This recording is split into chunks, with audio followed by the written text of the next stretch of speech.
नमस्कार दोस्तों, स्वागत है आप सभी का बैंकर्स वे पर। मेरा नाम है विशाल परिहार। आज है तारीख 2 और सुबह के 7 बज चुके हैं और आप सभी लोगों का स्वागत है इस क्लास में। स्टार्ट करते हैं दोस्तों सेशन को। और अपने पास दिन कम से कम आते जा रहे हैं क्योंकि एग्जाम नज़दीक आ रहा है एसबीआई क्लर्क का, तो उसको लेकर दिमाग में रखते हुए एक छोटी सी बात है जो कि आप लोगों को एक छोटी सी एडवाइस देनी है। अब घबराना छोड़ दो, जितना पढ़ा है वही रिवाइज करो। कल कई सारे स्टूडेंट्स के जब कमेंट मेरी 9 बजे वाली क्लास के नीचे आए तो मैंने एक ही चीज़ नोटिस करी कि लोग अभी बहुत ज़्यादा केओस क्रिएट कर रहे हैं। सर ये वाली पीडीएफ कहाँ है, ये कहाँ मिलेगी, सर ये वाले क्वेश्चन को कैसे करेंगे, सर हमें बहुत सारे डाउट अभी भी होते हैं, रीअरेंजमेंट को कैसे सॉल्व करें, आरसी शुरू में करें एंड में करें, और इस तरीके के आप देखोगे तो सिर्फ सवाल ही सवाल आपको दिखेंगे। और उन सवालों से मैंने एक चीज़ एनालाइज करी कि मैक्सिमम अभी स्टूडेंट्स के अंदर यही चीज़ हो गई है कि सर अब बहुत ज़्यादा अफरा तफरी। क्यों अफरा तफरी कर रहे हो दोस्तों?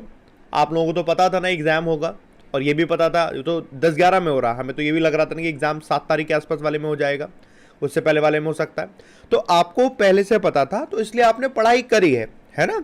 और पढ़ाई करी है तो उसी को ही आपको धीरे धीरे अपने आप को स्टेबल करते हुए पढ़ना है। और बिल्कुल पढ़ते जाओगे, बिल्कुल सिलेक्शन होगा। घबराओ मत, घबराने से क्या होगा, सब खराब हो जाएगा, अच्छा कुछ भी नहीं होगा। बात समझ में आ रही ना? सब खराब हो जाता है, उससे अच्छा कुछ नहीं होता है। मैं जरा आपके कमेंट देख लूं, बस बात समझ में आ रही है? हाँ जी, चलिए स्टार्ट करते हैं दोस्तों सेशन। इसी पॉजिटिव स्पिरिट के साथ सभी लोग यहाँ पर एक बार लाइक बटन पर प्रेस करके दिखाते हैं यस सर, बिल्कुल। और फिर हम आगे बढ़ते हैं आज के न्यूज़पेपर पर। क्या क्या हमारा न्यूज़पेपर कह रहा है, क्या क्या आर्टिकल हमारे सामने आए हैं, देखो पढ़ने वाले। ये रहा पहला आर्टिकल दोस्तों, रिलीफ एंड रिकॉम्पेंस। रिलीफ एंड रिकॉम्पेंस एक पैकेज के लिए ऑर्डर दिया है सुप्रीम कोर्ट ने। काफ़ी अच्छा ये एक स्टेप है जो कि जितने भी लोग कोविड के पेशेंट रहे थे और उनकी अनफॉर्चुनेटली डेथ हो गई है, तो उनको रिकॉम्पेंस करने के लिए एक रिलीफ पैकेज मनी के तौर पे देने के लिए। क्योंकि बहुत सारे लोग हैं जिसमें जिन लोगों की डेथ हुई है वो अकेले ही फैमिली के लिए एक ब्रेड विनर की तरह काम कर रहे थे और वो अब नहीं रहे, जिसकी वजह से पूरी फैमिली अब गरीब हालत में पहुंच जाती है। ये सिचुएशन बनती है, तो सिचुएशन को थोड़ा सा सही करने की कोशिश की गई है। अच्छा स्टेप है, काफ़ी बढ़िया, डिटेल डिस्कशन करेंगे। अगला आर्टिकल दोस्तों ये है later than ever, related to Puducherry. और पुडुचेरी में आपको मालूम है एक क्लैश टाइप का सा बना हुआ है। अब ये क्लैश थोड़ी इंटरनल लेकर भी है, तो वैसे तो थोड़ा पॉलिटिकली इंक्लाइंड है, लेकिन फिर भी हम पढ़ेंगे, थोड़ा बहुत आपके दिमाग में रहेगा, आपको क्लैरिटी के साथ समझ में आता जाएगा, तो हम इसको भी डिटेल डिस्कशन करने वाले हैं। दूसरा यहाँ पर है कि हमारा विजन कैसा था, चाहे हमारा स्मार्ट सिटी को लेकर पहले जो था और स्मार्ट सिटी को लेकर पोस्ट पैंडेमिक के बाद क्या होगा। कई सारी पॉसिबिलिटीज़ की बात है, इंपॉर्टेंट है, हम डिटेल डिस्कशन इसका करेंगे। यहाँ पर बोला जा रहा है कि इकोनॉमी हमारी किस तरीके से बूम करेगी। Bubble bust is no figment of the imagination, कि कहीं ऐसा तो नहीं होगा बबल बस्ट हो जाएगा, एक बबल क्रिएट होता जाएगा। तो डिटेल डिस्कशन करेंगे, इंपॉर्टेंट है। कुछ शेयर मार्केट से रिलेटेड काफ़ी सारी चीज़ें। हर्षद मेहता वेब सीरीज़ आप लोगों ने काफ़ी सारे लोगों ने देखी होगी, और उस वेब सीरीज़ के बाद बहुत सारे लोगों के अंदर एक मन में आता है कि हम भी शेयर मार्केट में पैसे को लगाएंगे और खूब सारा पैसा कमाएंगे। और ये बहुत अच्छी बात है, सोचना चाहिए, पैसा लगाना चाहिए और पैसा कमाना भी चाहिए, है ना? तो उसकी चीज़ को थोड़ा रेफरेंस रखते हुए इन्होंने काफ़ी कुछ बताया हुआ है, डिटेल डिस्कशन करेंगे। आपको मतलब पढ़कर अच्छा लगेगा, मतलब कनेक्ट कर पाओगे कि हाँ यार ऐसा ही होता है, ऐसे करके। अगला यहाँ पर देखो, एवरी फ्राइडे आर्टिकल आता है यहाँ पर, जो कि एक इंटरव्यू पर बेस्ड होता है, सवाल पूछा जाता है। यहाँ पर सवाल पूछा जा रहा है इंसॉल्वेंसी एंड बैंक्रप्सी कोड को लेकर, कि उसका इस्तेमाल करके जितना भी स्ट्रेस्ड लोन होता है उसको कैसे रिकवर किया जा सकता है या क्या किया जा सकता है। तो ये भी काफ़ी इंपॉर्टेंट है, तो उसको भी हम डिटेल डिस्कशन दोस्तों करेंगे, ठीक है ना? चलो अब आप लोग एक काम करें, फटाफट से सेशन को एक बार जरा शेयर मार दो यार दोस्तों। 1100 लोग देख रहे हैं, बाकी लोग कहाँ चले गए? सब सोइया सोइया कर रहे हैं क्या? निन्नी आ रखी है सबको, उठेंगे नहीं क्या आज? ऐसा कुछ है क्या? एक बार शेयर कर दो सबके साथ कि जी सर आ जाओ। इसके बाद आगे बढ़ते हैं इंग्लिश की क्लास के लिए। कल हमने किया था पेपर 2 और आज हम करेंगे पेपर 3। तो पेपर 3 आज हम डिस्कस करने वाले हैं। तो पेपर 3 के लिए आज मिलेगा पूरा का पूरा पेपर करते हैं, और आपको पीडीएफ डाउनलोड करने के लिए टेलीग्राम का लिंक है, मेरे टेलीग्राम के लिंक को ज्वाइन कर लेना, डिस्क्रिप्शन में दिया हुआ है, ठीक है? वहीं पर मैंने पीडीएफ डाल रखी है, आप आराम से सारी की सारी पीडीएफ को डाउनलोड करके पढ़ते जाइए। चलिए एक एक करके वोकैब नोट करना शुरू करते हैं दोस्तों। वोकैब नोट करिए एक एक करके, फिर हम आगे बढ़ते हैं। नंबर 1, पहला वर्ड आपके लिए प्रॉड। प्रॉड आपका वर्ब की तरह यूज होता है। प्रॉड का मतलब है किसी भी तरीके का स्टिमुलेट करना, एनकरेजमेंट देना, है ना? अब जैसे कि कोई व्यक्ति है जो कि एनकरेज नहीं हो रहा, वो पीछे हो रहा हर चीज में, नहीं नहीं नहीं नहीं नहीं नहीं, और आपने उसे एनकरेज किया कोई काम करने के लिए, तो ये होता है प्रॉड करना, वर्ब की तरह दोस्तों यूज होता है। हमने लिखा स्टिमुलेट और pursued. Someone who is reluctant और स्लो, किसी उस व्यक्ति को परसूट करना, स्टिमुलेट करना जो कि स्लो है टू डू समथिंग, कोई काम करने के लिए, तो ये आपका कहलाता है प्रॉड, प्रोत्साहित करना, वर्ब की तरह दोस्तों यूज होता है, इसको याद रखिएगा। ठीक है, अगला वर्ड है आपके लिए दैट इज स्टैट्यूटरी। स्टैट्यूटरी आपका एडजेक्टिव की तरह यूज होता है। स्टैट्यूटरी का मतलब है कोई भी चीज जो कि लॉ के द्वारा परमिशन मिली हुई है, किसी चीज को लॉ के द्वारा रिक्वायर्ड है, उसे हम कहते हैं वो चीज आपकी स्टैट्यूटरी है। हमने लिखा रिक्वायर्ड, परमिटेड या फिर enacted by statute, having come to be required और एक्सपेक्टेड थ्रू बीइंग डन और मेड रेगुलरली, यानी कि कोई भी काम हो रखा है, कुछ रेगुलरली किसी चीज के द्वारा हुआ है या फिर उसको करने के लिए आपको स्टैट्यूट की जरूरत है, यानी लॉ की जरूरत है, ऐसी चीज को हम कहते हैं वो स्टैट्यूटरी यानी वैधानिक है। ऐसे करके दोस्तों इसे याद रखिएगा। ठीक है, अगला वर्ड है आपके लिए स्लीव। स्लीव ऑफ डायरेक्शंस करके टर्म यूज होता है। स्लीव ऑफ डायरेक्शन, डायरेक्शंस किसी की काम करने की, किसी भी तरीके की अप्रोच की, वो कैसी हो रखी है, बहुत वायलेंट और अनकंट्रोल्ड मैनर में हो रखी है, तो उसे हम कहते हैं वो आपकी स्लीव ऑफ डायरेक्शन है। तो हमने लिखा ए वायलेंट और अनकंट्रोलेबल स्लाइडिंग मूवमेंट। कैसा मूवमेंट? वायलेंट और अनकंट्रोलेबल स्लाइडिंग मूवमेंट है, दैट इज द स्लीव, उसे हम कहते हैं स्लीव। नाउन की तरह दोस्तों यूज होता है, इसको याद रखिएगा। ठीक है ना, आगे बढ़ते हैं। अगला वर्ड है एक्स ग्रेशिया। ये टर्म आपने यूजुअली सुना होगा एक्स ग्रेशिया अमाउंट की तरह, कि एक अमाउंट है वो एक्स ग्रेशिया अमाउंट है।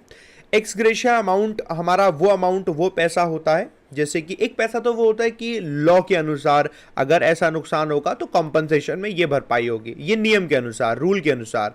तो रूल के अनुसार जब चीजें होती हैं वो एक नॉर्मल कॉम्पनसेशन का टर्म यूज होता है, बट जो रूल के हिसाब से नहीं है, बट हमारी मोरल ड्यूटी बनती है यार। फॉर एग्जाम्पल, आप अपने आसपास कई बार देखते होंगे कि कोई व्यक्ति है जो कि गरीब है ना, या कोई व्यक्ति है जिसको जरूरत है, चाहे पैसों की, चाहे खाने पीने की, तमाम तरीके, तो आपको अंदर से कई बार लगता होगा, अगर आप उसकी मदद कर देते हैं, तो वो कहीं लिखा नहीं है, कोई रूल नहीं है कि आपको ही मदद करनी है, बट आपको अगर लगता है कि नहीं यार आपको मदद करनी चाहिए, तो वो आपका मोरल ग्राउंड के हिसाब से लगता है। तो एनी अमाउंट जो मोरल ग्राउंड के बेस पर आप देते हैं, या उसको हम कहते हैं एक्स ग्रेशिया। ये आपका एडजेक्टिव की तरह दोस्तों यूज होता है, याद रखिएगा, है ना।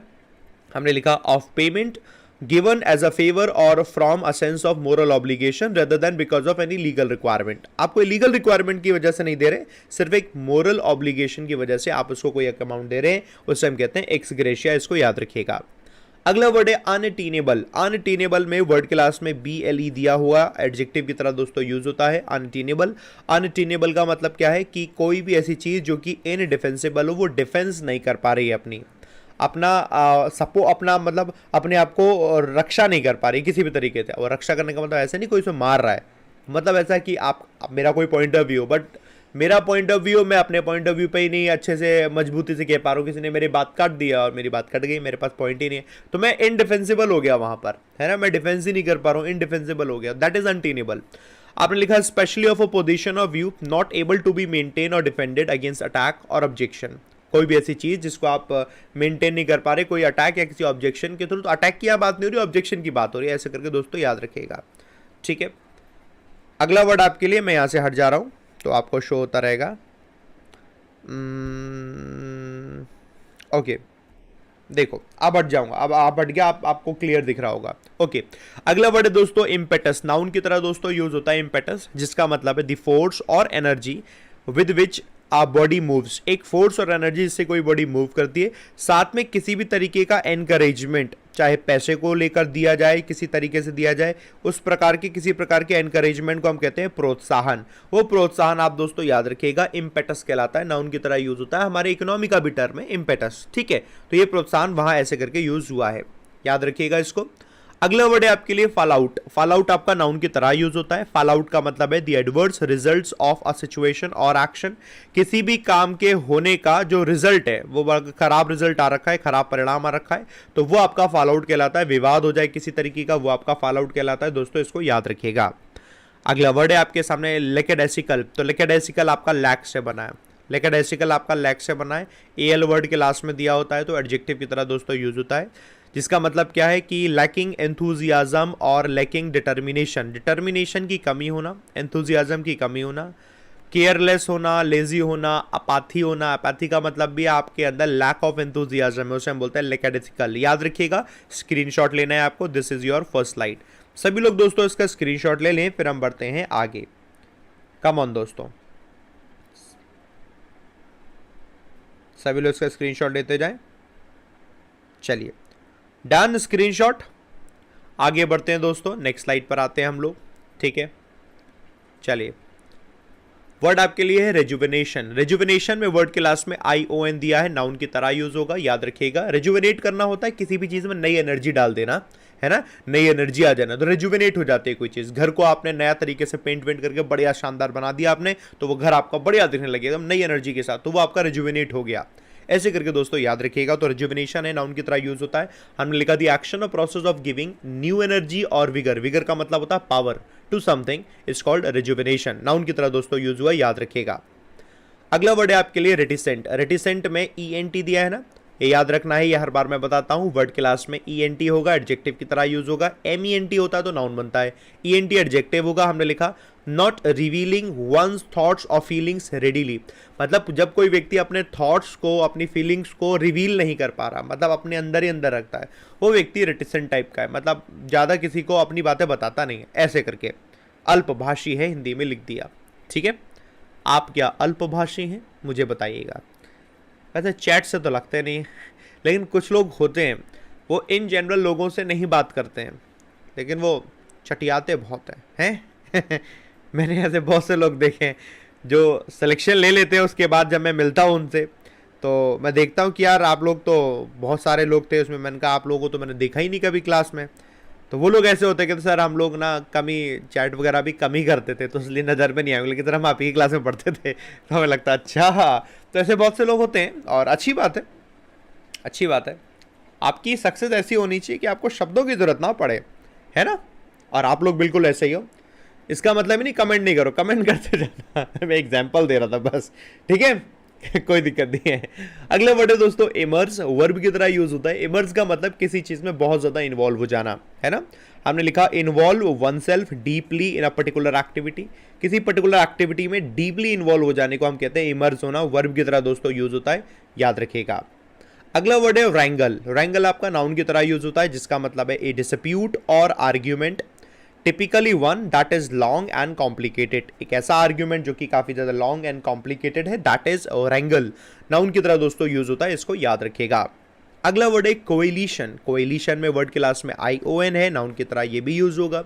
कोएलिशन का मतलब क्या है, जब सरकारें गठबंधन नहीं कर लेते कि गठबंधन करके सरकार बनाएंगे, अकेले तो बन नहीं पा रही है, लोगों ने वोट ही नहीं दिया तो गठबंधन करके सरकार बनती है। तो ऐसी वो टेम्पररी कोई एक पर्पस के लिए जो हमारा गठबंधन होता है उसको हम कहते हैं कोएलिशन। टेम्पररी पर्पस हुआ, 5 साल के लिए बन जा रहे हैं, आ जाओ। ए temporary alliance for combined action specially of political parties forming a government, ऐसे करके। तो याद रखिएगा दैट इज गठबंधन। कोएलिशन नाउन की तरह दोस्तों यूज हुआ है, याद रखना है, ठीक है। अगला वर्ड है बिकर। ये आपका वर्ब की तरह दोस्तों यूज हुआ है बिकर, जिसका मतलब है आर्ग्यू अबाउट पेटी एंड ट्राइवियल मैटर्स। पेटी और ट्राइवियल का मतलब है छुटपुट, छोटे मोटे।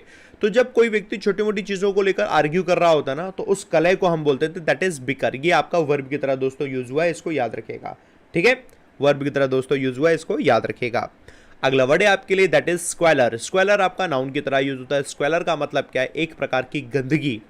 अब वो गंदगी कैसे होती है, गंदगी क्या होती है, जब आपके सिचुएशन में फाइनेंशियली अगर आप वीक हो जाते हैं तो आप बहुत ज़्यादा गरीब हो जाते हैं। वो गरीब वाली सिचुएशन किसको पसंद है, किसी को नहीं पसंद, बट वो सिचुएशन जब आपकी ऐसी हो रखी है तो आपके लिए खराब हो गई, गंदगी वो आपके लिए मानी गई, तो उस सिचुएशन में सेंस यूज होता है कि ये स्क्वेलर है आपकी सिचुएशन। अब सिचुएशन एक्चुअली कोई गंदगी है उसके लिए भी यूज होता है, एक्चुअली में कोई गंदगी है उसके लिए भी यूज हो जाता है, और अनप्लीजेंट कोई सिचुएशन है उसके लिए भी यूज हो जाता है। तो ऐसे करके दिमाग में याद रखिएगा। हमने लिखा the state of being extremely dirty, बहुत ज्यादा खराब डर्टी की स्थिति होना, और अनप्लीजेंट की स्थिति ना होना, ये भी स्क्वेलर कहलाता है, especially as a result of poverty and neglect.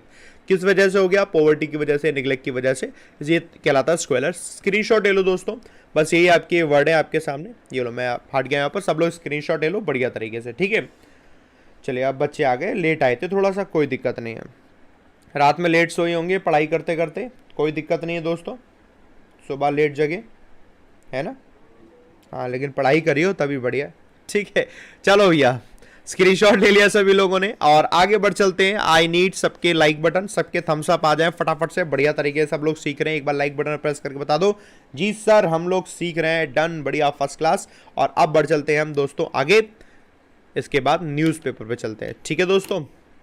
आ जाओ न्यूज़पेपर पे चलते हैं, इसको तो कर ही लिया, यहाँ ज़रूर मिलना, आज 9 बजे फिर से मिलेंगे, आज हम करेंगे पेपर 3, ठीक है, आ जाओ। ये रहा, सबसे पहले हम इसे पढ़ेंगे, relief and recompense, a very very important one एंड सबसे अच्छा आर्टिकल है, मतलब आपको भी बढ़िया लगेगा और जो स्टेप सुप्रीम कोर्ट ने उठाया वो भी बढ़िया है। मैं आपको सारी सारी बात बता देता हूँ। कोविड-19 आया दोस्तों, तो उससे हुआ क्या, कई सारे लोगों की डेथ हो गई है, ये आपको पता ही है।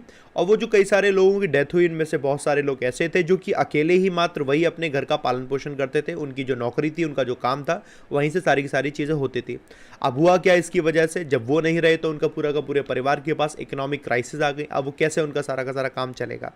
ये एक हमारा कोई लॉ के हिसाब से नहीं लिखा हुआ है कि लॉ में ऐसा है, लेकिन ये एक मोरल ड्यूटी बनती है कि इस पैंडेमिक में ऐसी संख्या बहुत ज़्यादा है, अगर यहाँ पर सरकार उन लोगों को कुछ पैसे के तौर पर मदद कर पाए तो उन फैमिली को काफ़ी ज़्यादा मदद हो जाएगी। ये एक मोरल ग्राउंड पर बेस ये बात कही, तो मोरल ग्राउंड ये बात कही सुप्रीम कोर्ट ने। सुप्रीम कोर्ट ने ये ऑर्डर दिया और उन्होंने कहा ये लोगों का राइट है, उन फैमिलीज़ का, वो वर्कर्स जिनकी नौकरियां चली गई हैं उनका ये राइट है और साथ में एक मोरल ड्यूटी भी बनती है कि हमें उनकी मदद करनी चाहिए। तो सुप्रीम कोर्ट ने फिलहाल अभी एक डिसीजन निकाला है और वो ऑर्डर देते हुए यूनियन गवर्नमेंट को बोला है कि आप लोगों को रजिस्टर करवाइए और उसके बाद उनको रिकॉम्पेंस करिए। क्या आप उसका प्रोसेस है, उसके प्रोसेस भी यहाँ पर दिया है।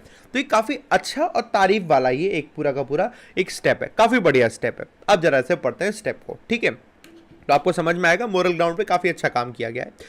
So the judiciary did well, judiciary ने अच्छा काम किया to assert the rights of pandemic hit workers and families, जो पैंडेमिक हिट वर्कर्स और फैमिलीज हैं उनके राइट के बारे में बताते हुए, ठीक है।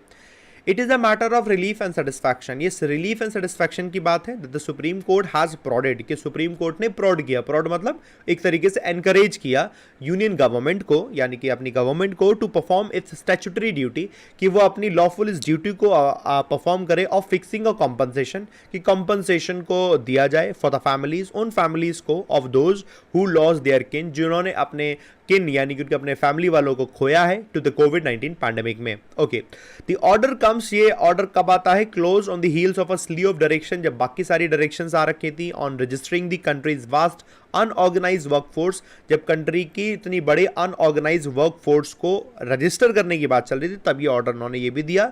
It's army of interstate labourers की कितने इंटरस्टेट लेबरर्स है उनको ध्यान में रखने के लिए एक डेटाबेस बनाया जा रहा था, in national database, and ensuring that none of them went hungry, और ये ध्यान रखना है कि उनमें से कोई भी भूखा ना रहे। वो भूखा कब नहीं रहेगा, जब उनके हाथ में पैसा होगा। पैसा रहा उनके हाथ में आने के दो तरीके हैं, इकोनॉमी बढ़िया चलने लग जाए, उनका काम धंधा मिलने लग जाए, उनके हाथ में पैसा आ जाएगा, या फिर डायरेक्टली आपने उनको डायरेक्ट बेनिफिट ट्रांसफर करके कुछ ऐसा करके किया। क्या किया जा सकता है उसके लिए और आगे सोचा जाएगा, बट फिलहाल अभी जो बात हो रखी है वो रखी कोविड-19 में लोगों की जो डेथ हुई है उनकी फैमिलीज को किस तरीके से रिकॉम्पेंस किया जाए, वो करके यहाँ पर बात भी बोली गई है। ये काफी अच्छा ही है। अच्छा, आगे बढ़ते हैं। On the issue of making an x gratia payment, ये एक्स ग्रेशिया पेमेंट वही ना जो लॉफुली नहीं है बट आपको मोरल ग्राउंड पर, इसके लिए पहले सरकार ने मना कर दिया था। सरकार ने कहा था हमारे पास फंड्स नहीं है, हम नहीं दे सकते। उसके बाद सरकार ने कहा कि फंड्स तो हैं, हमारा कहने का मतलब था कि वो मतलब ये था कि क्या बोलें ऐसे करते करते सरकार ने कहा, हमारा कहने का मतलब ये था कि अभी हम वो पैसे को कहीं और इस्तेमाल करेंगे, अभी प्रायोरिटी कुछ और रखेंगे, उसके बाद हम वो देंगे। तो ये करके बातें हुई, बट सुप्रीम कोर्ट ने कहा नहीं, सारी फालतू बातें को इधर उधर साइड में रखो और कुछ डेट भी बता देगी, इन्हीं डेट पर सारे काम होने। तो काफ़ी सही तरीके से इस बात स्ट्रिक्टली बोला गया, अच्छी बात है। On the issue of making an ex gratia payment to those affected by the pandemic, a notified disaster under the Disaster Management Act, इस एक्ट के तहत the center initially took the untenable stand। शुरुआत में तो centre ने untenable stand ले लिया, क्या भैया पीछे रहते हैं, और सेंट्रल गवर्नमेंट ने क्या बोला पहले, that it lack the financial resources, हमारे पास फाइनेंशियल रिसोर्सेज की कमी है, पैसा नहीं है। ऐसा तो नहीं है ना कि पैसे नहीं है यार, ये कौन सा लॉजिक होता है, ये लॉजिक नहीं है। To compensate for every covid death, कि हम हर एक कोविड डेथ के लिए कॉम्पनसेट करें, इतना पैसा नहीं हमारे पास, सरकार ने कह दिया, ठीक है। हाउएवर इट लेटर एडमिटेड, बाद में एडमिट कर लिया सरकार ने, that it was not the adequacy of resources, कि वो ये नहीं कहना चाह रहे थे कि रिसोर्सेज की एडिक्वेसी नहीं है, that made it avoid any compensation, बल्कि कुछ और कहना चाह रहे थे, but rather its decision to prioritise expenditure, बल्कि सरकार ये कहना चाह रही थी कि अपनी जो एक्सपेंडिचर है उसको प्रायोरिटी देगी, कहाँ पहले खर्चा करना है फिर कहाँ, in response to the pandemic, इस पैंडेमिक को लेकर। तो ये वाली बात है, ओवरऑल लोगों के फायदे की बात है, बात सीधी सी बात ये है। सुप्रीम कोर्ट साथ में खड़ी हुई है, तो सुप्रीम कोर्ट हमेशा लोगों के ही भलाई के लिए सारे राइट्स को ध्यान रखते हुए सारे के सारे काम करेगी। ओके, तो ये अच्छी बात है। इट इज नीडेड ट्रू, और सच में इस चीज की ही जरूरत थी वास्तव में, that unlike more frequent disasters, जैसे कि इतने सारे फ्रीक्वेंट डिजास्टर्स होते हैं उनको अगर थोड़ा साइड रख दें, साइक्लॉन्स, अर्थक्वेक आ गए या फ्लड्स आ गई, अब या फिर ये इनकी तरह तो था नहीं है ये पैंडेमिक, उसमें तो कुछ ही कुछ थोड़ा बहुत नुकसान होता है, बहुत बड़ा नुकसान नहीं। ये है pandemic that has hit every country, जिसने हर एक कंट्री को हिट किया, is not a one time calamity. ये वन टाइम कैलेमिटी नहीं, साइक्लोन आया वन टाइम कैलेमिटी, अर्थक्वेक आया वन टाइम कैलेमिटी, ये लगी जा रही, लगातार चलती चली जा रही है ना, नुकसान काफी ज्यादा है, but an ongoing and prolong phenomenon है। However the court has rightly found that it was not this was not a reason enough for the government to evade its duty। तो मात्र एक ये reason नहीं कि ये तो long ongoing एक फिनोमिनन है तो हम नहीं देंगे, कॉम्पनसेट नहीं करेंगे, तो उन्होंने कहा ये कोई रीज़न नहीं है कि आप अपनी ड्यूटी से पीछे हट रहे हो। To include ex gratia assistance on account of loss of life in its guidelines for minimum standards of relief, वो देना होगा टू दोज, उन लोगों को जो हिट बाई दिस डिजास्टर, जो इस डिजास्टर से हिट हुए हैं। चलो ये अच्छी बात है। The court correctly did not fix the compensation amount. Court ने अभी फॉर ईच डेथ कितना कॉम्पनसेशन अमाउंट होगा ये अभी फिक्स नहीं किया है, leaving it to a policy decision. ये एक पॉलिसी डिसीजन पर छोड़ दिया गया है by the national disaster management authority and the centre, वो लोग डिसाइड करेंगे, बट एक हेल्प हो जाएगी तो ये बहुत अच्छा होगा। अब सवाल ये है कि अगर आप सारे के सारे लोग, आप में से जो भी आप ऐसे लोगों को जानते हैं जिनके घर पर या कहीं पर भी जिनको उनके कोई भी सगे संबंधी है, कोई भी जिनकी डेथ किसी भी कारणवश अनफॉर्चुनेटली अगर कोविड के दौरान हो गई है, कोविड से हो गई है, तो उनकी हेल्प करेंगे आप लोग। ये अब आपकी जिम्मेदारी है, जिसको आप अपनी जिम्मेदारी एक ऑफिसर की तरह मान के चलना कि आप एक ऑफिसर हैं और आपको उनकी हेल्प करानी। हेल्प कैसे करेंगे थोड़ा सा भी यहाँ पर लिखा हुआ है, बाकी डिटेल चीज़ें आप ध्यान रखते जाना। तो उनकी हेल्प करवाना, आपको उनका रजिस्ट्रेशन करवाना है, उनकी सारी की सारी चीज़ें करानी कि उनके लिए आप कुछ तो कर सकते हैं। आप उनके लिए पैसे नहीं दे सकते, लेकिन आप जो हेल्प करेंगे ना वो उनके लिए बहुत बड़ी हेल्प होगी। तो ये आप अपने से प्रॉमिस कीजिएगा कि सर प्रॉमिस ये मैं ज़रूर करूंगा या करूंगी। आप ऐसे कई सारे लोगों को बिल्कुल जानते होंगे, सेकेंड वेव में मैं आपको बताता हूँ, न जाने कितने ऐसे लोग हैं, मतलब मेरे ही जान पहचान में, जो मतलब बड़े दुख के साथ, मतलब मुझे कहना पड़ता है, सोचना पड़ता है, इतने सारे लोग जिनकी डेथ हो गई किसी न किसी की घर में। तो ऐसे कई सारे लोग हैं, तो उनकी हेल्प आप ज़रूर करिएगा, क्योंकि बहुत सारे लोगों को तो पता नहीं होगा कि कैसे करके क्या क्या स्कीम्स होते हैं। In an earlier order the court dealt with the need of comprehensive registration. तो पहले ऑर्डर दिया था कोर्ट ने कि कॉम्प्रिहेंसिव एक रजिस्ट्रेशन होगा फॉर ऑल इंटरस्टेट और अनऑर्गेनाइज वर्कर्स का in the country. It is unfortunate that it needed a pandemic. हालांकि बात अलग है कि अब पैंडेमिक आ गई तो अब बिल्कुल होना ही होना है। That the resulting humanitarian, social और इकोनॉमिक क्राइसिस हो गई for the millions of workers to give an impetus to the process. इस प्रोसेस को अब ये इम्पेटस मिल गया, इम्पेटस मतलब एनकरेजमेंट मिल गया, जल्दी जल्दी अब ये प्रोसेस होगा।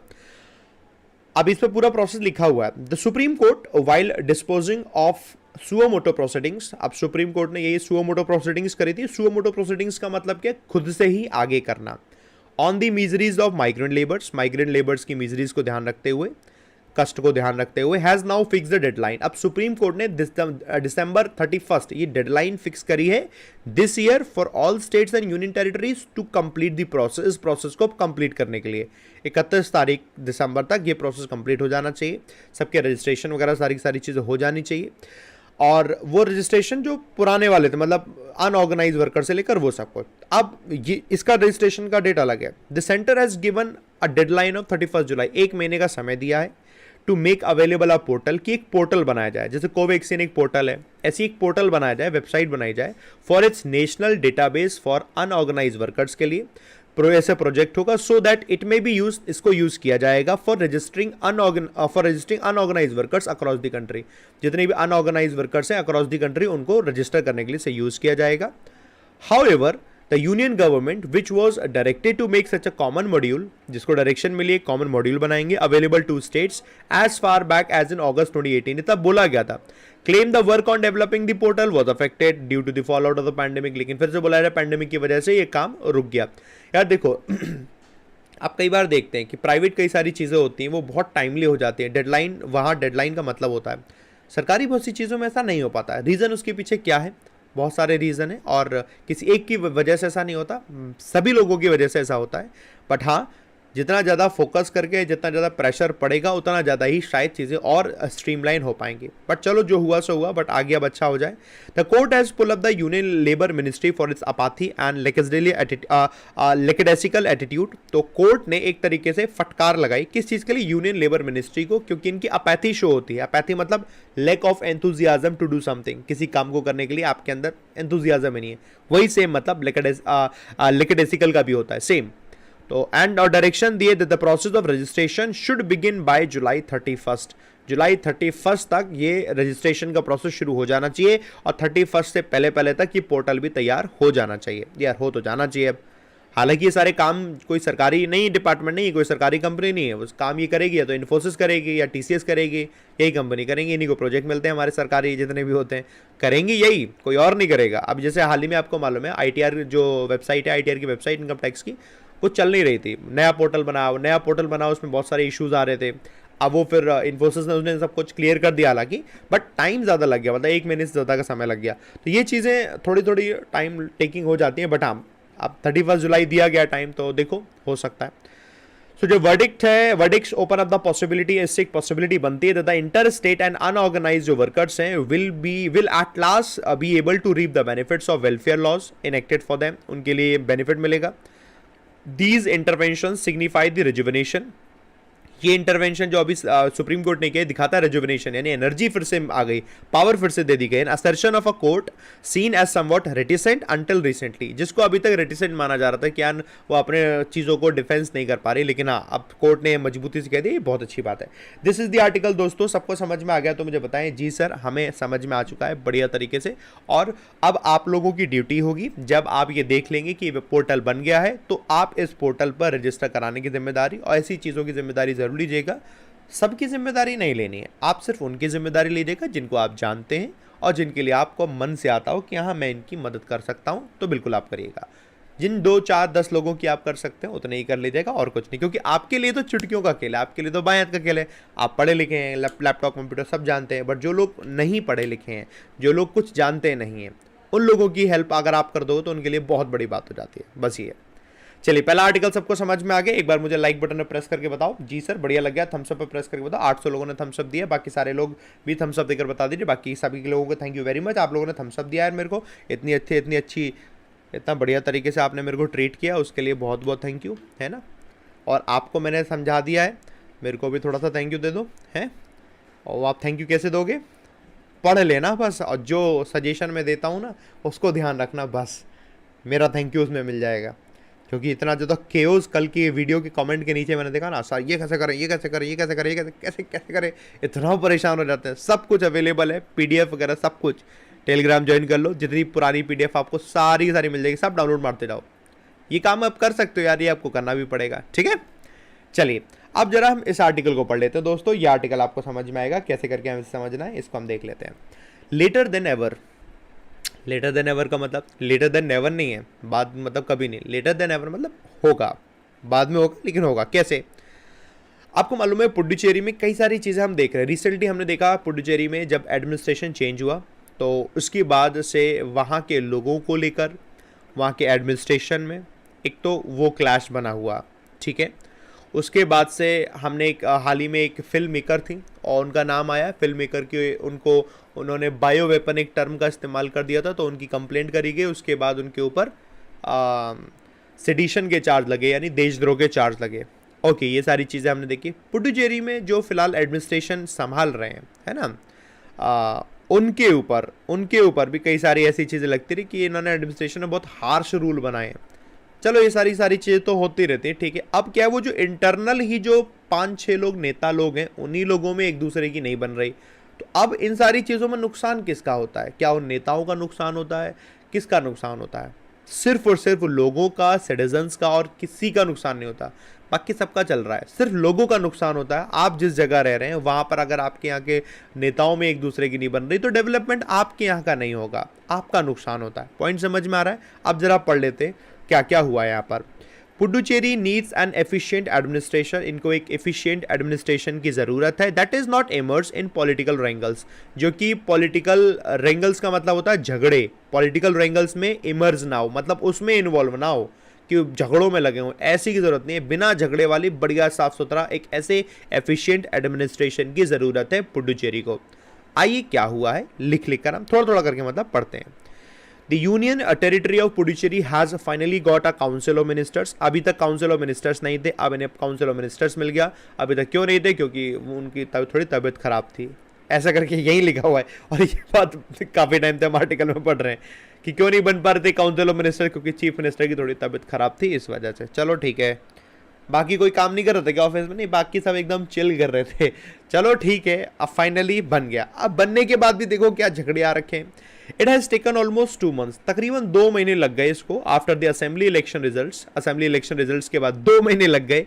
And 50 days since the assumption of office, और 50 दिन लग गए जब से इन्होंने ऑफिस संभाला, by N Rangaswamy as chief minister for the national democratic alliance, ठीक, एनडीए सरकार के लिए, टू गिव 5 nominees। अब इन्होंने 5 nominees के नाम दिए, सॉन इन एज मिनिस्टर, जो मिनिस्टर्स की तरह शपथ लेंगे। 3 फ्रॉम हिज पार्टी, 3 उन्हीं की पार्टी से हैं, the all India NR Congress इससे, एंड 2 आए हैं बीजेपी से, ठीक है। अब इन 5 में ही झगड़ा चल रहा है, रस्साकसी चल रही है, ऐसा करे कुछ है, अंदर ही पहले से चल रही होगी तो अब सामने आ जाती है। What makes Puducherry's first NDA ministry stand out from earlier coalition ministries? क्या इस बार पुडुचेरी को बाकी पिछले कई हिस्ट्री से एकदम अलग बनाती है? वो है फिलहाल मिनिस्ट्री का कोएलिशन यानी गठबंधन।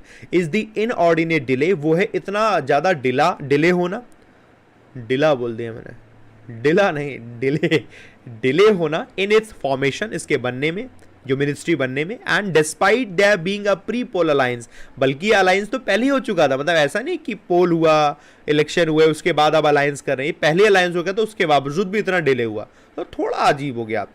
The impact of the deadly second wave जो पेंडेमिक किया, इसका जो इम्पैक्ट आया, did not add any sense of urgency to the parties to thrash out their differences. इसकी वजह से कोई डिफरेंसेस क्रिएट हो रहे हैं, तो ये बिल्कुल नहीं, लॉजिक को काम करना चाहिए, लॉजिक तो बिल्कुल नहीं बनता है। But there could be more trouble to come, लेकिन और ज्यादा परेशानी हो सकती है जो सामने दिखने को मिले। Portfolios have been allocated, portfolio allocate किए गए। पोर्टफोलियो मतलब किसको कौन सा काम करना है, 5 मिनिस्टर चूज किए गए, किसको कौन सा काम करना है। तो portfolios have been allocated to the 5 ministers who were sworn in on Sunday, जिन्होंने संडे को शपथ ली, ठीक है। द चीफ मिनिस्टर्स इलनेस, ये चीफ मिनिस्टर की जो बीमारी थी, was not the only obvious reason, मात्र ये अकेला रीजन नहीं है for the delay in cabinet formation. Cabinet formation में डिले का मात्र यही एक रीजन, तो ये रीजन नहीं है। देयर वर ऑल्सो डिफरेंसेस, और भी डिफरेंसेस थे between the partners and with in the BJP local unit. ये लो, बीजेपी की लोकल यूनिट में और पार्टनर जो है सब में अंदर अंदर डिफरेंसेस और चल रहे होंगे, जिस वजह से 5 लोगों के नाम नहीं आए होंगे। कुछ लोग कह रहे होंगे इनका नाम आना चाहिए, कुछ नहीं कहा नहीं इनका आना चाहिए, कुछ इनका नहीं आना चाहिए, ये सब कुछ चल रहा था। तो 50 दिन बाद ये फाइनली सामने आया। Okay, the central government to appear to have supported, central government भी इसमें थोड़ा ऐसा प्रतीत हो रही है कि वो सपोर्ट कर रही है इस डिले का, ठीक है चल रहा है, ध्यान कम दे रहे हो, ठीक है, सुस्त काम चल रहा, ठीक है चल रहा है, ऐसा करके लग रहा था। Central government to appear to have supported the chief minister's, not so enthusiastic response. इस को सपोर्ट करते हुए सेंट्रल गवर्नमेंट लगते to the local BJP units demand for the post of deputy chief minister as it did not create any such post, क्योंकि ये भी demand हो रखी थी और ये वाली कोई पोस्ट क्रिएट भी नहीं की गई है। However, the BJP, which has 9 MLAs in the assembly, including 3 nominated legislators, is testing power for the first time in the union territory. अभी अपनी पावर तो पहली बार ये टेस्ट कर रही है। The party has also got the post of assembly speaker, ठीक है। For all the delay, those involved, जो लोग इन्वॉल्व थे in the cabinet formations, cabinet को बनाने में, including Mr. रंगास्वामी जो कि चीफ मिनिस्टर हैं, deserve credit, उनको बिल्कुल क्रेडिट जाता है for the social balance in the council of ministers, which has 3 former ministers, जिसमें 3 former ministers हैं, 2 representatives हैं शेड्यूल्ड कास्ट के और एक मेवमन है। तो सबको बैलेंस करते हुए इन्होंने चूज किया है और ये बहुत अच्छा किया है, क्योंकि देखो जब बैलेंस करके आप चूज करते हो तो ये चीज बहुत बढ़िया रहता है, इसको मिलता है थम्स अप, है ना।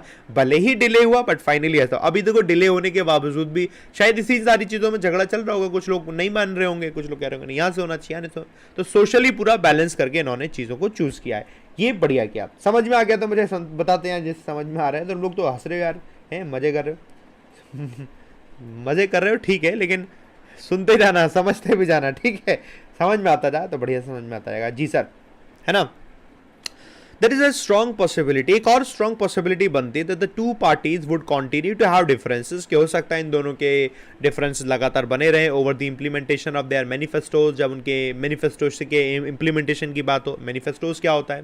मैनिफेस्टो वो होता है कि इलेक्शन से पहले बताते हैं कि भैया हम क्या करेंगे क्या नहीं करेंगे, उनके होते हैं वादे, वो होते हैं manifesto. The key one being the AINRC's emphasis, इनका जो एम्फेसिस था ऑन स्टेटहुड पर, which the national party is silent on, जिस पर नेशनल पार्टी पूरी तरह साइलेंट है, स्टेटहुड बनाएंगे कि नहीं बनाएंगे।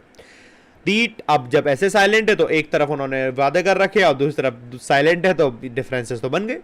दी territorial administration is not in the pink of health. Pink of health का मतलब एकदम सब बढ़िया बढ़िया नहीं है, इकोनॉमिक चीजें बढ़िया बढ़िया होती तो पिंक ऑफ हेल्थ होती है, इकोनॉमिक सिचुएशन अच्छी नहीं है as far as its finances are concern. According to the budget for 2021, debt servicing accounts for about 18% of the revenue expenditure of the administration annually. तो एडमिनिस्ट्रेशन का जो खर्चा है उसका रेवेन्यू जो एक्सपेंडिचर है वो 18% के आसपास है।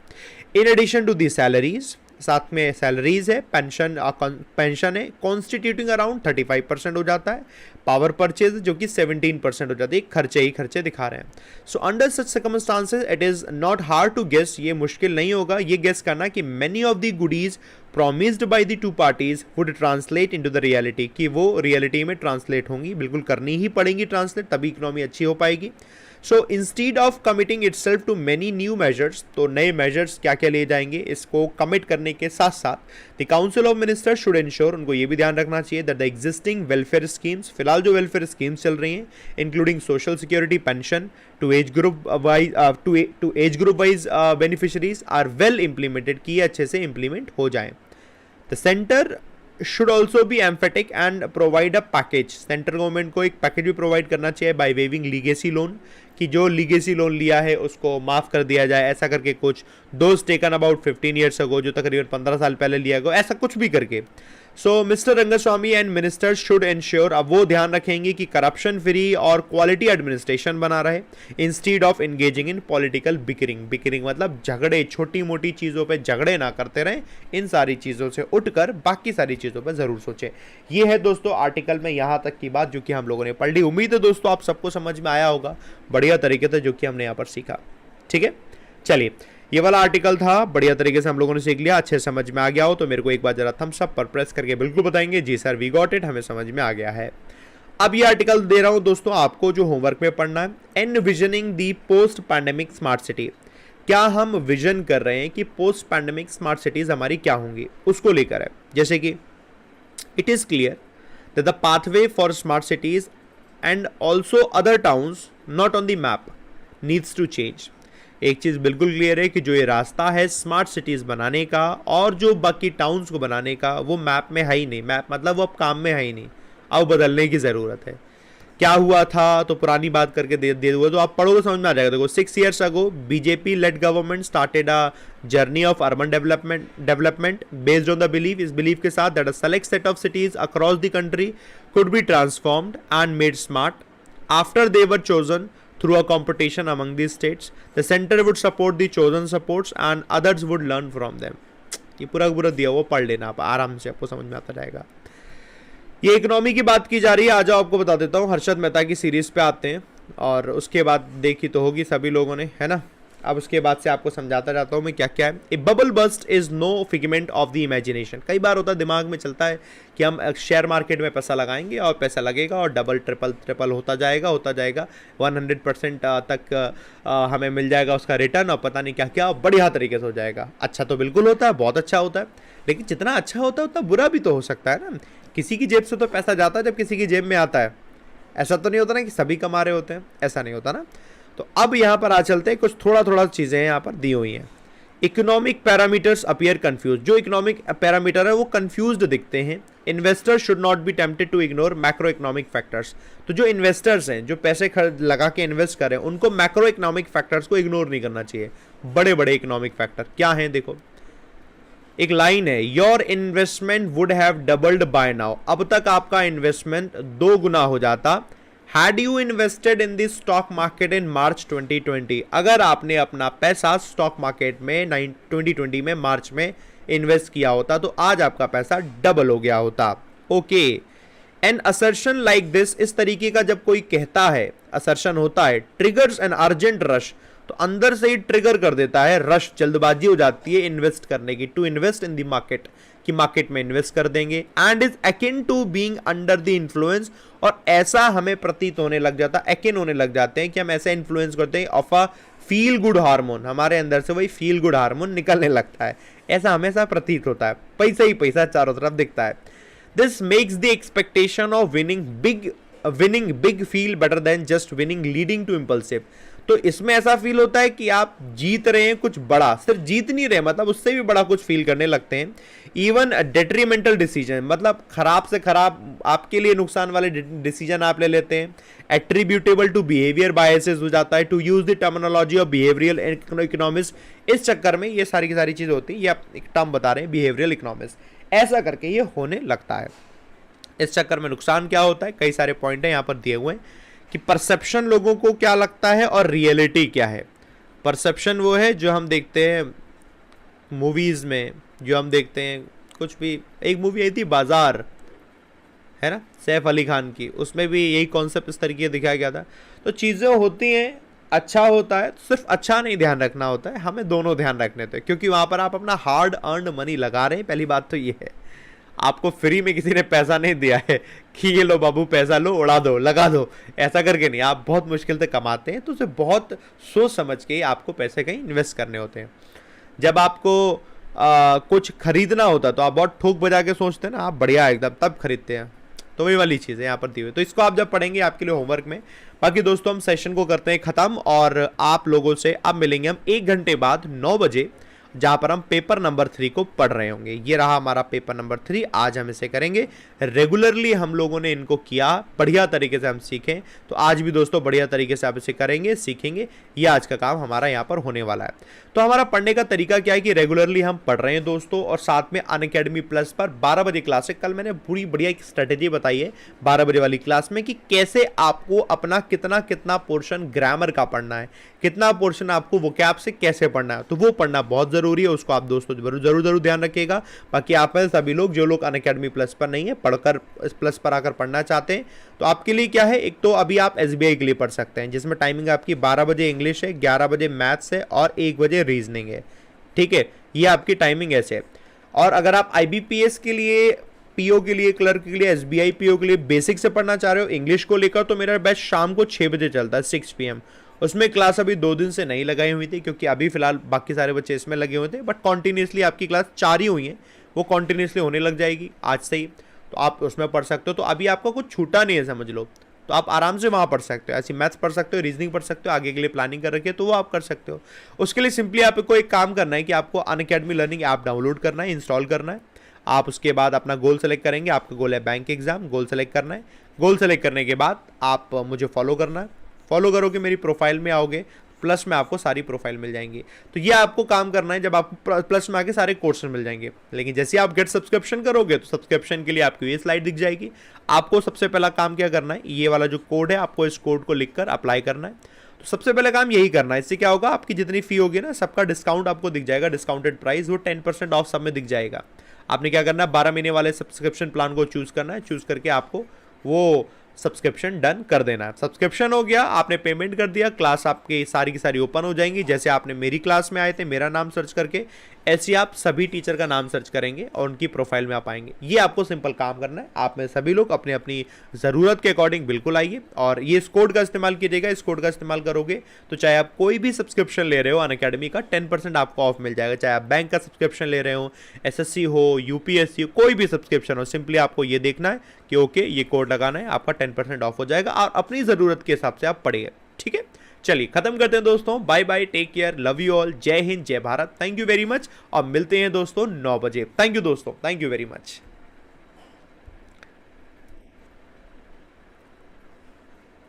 We made a tryst with destiny, and now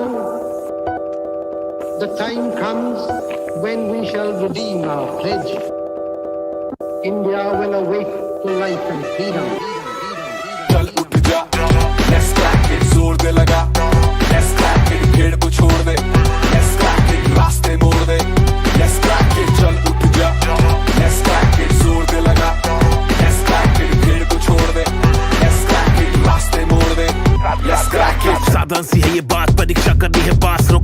अपनी सांस अपनी एक ही आस पीछे सारे मंत्र और रट ले सारे फॉर्मूले जब तक पार लगे ना नहीं है तब तक रेस्ट ना तू ले तो इस बार तू आड़ दे 6 फुट अंदर गाड़ दे आसमां को फाड़ दे जरा जोर से दहाड़ दे अंदर की आवाज सुन जो तेरे भीतर आई है जोर लगा तो जोर लगा Let's crack it, लड़ जरा कुछ कर दिखा let's crack it, लड़ जरा कुछ कर दिखा let's crack it. जोर लगा तो जोर लगा लड़ जरा कुछ कर दिखा दुकानें है बड़ी इनकी भोगते बड़ा भारी है बिका है पकवान इनका शिक्षा के व्यापारी है एक नंबर तेरा काम फीस यहाँ बहुत ज्यादा है तू बाकियों से पीछे है तू देख तो कितना नीचे है उसके बाप का सिक्का चलता है तेरा बाप कमाता सिक्के मत सुन इनकी ये धुन इनकी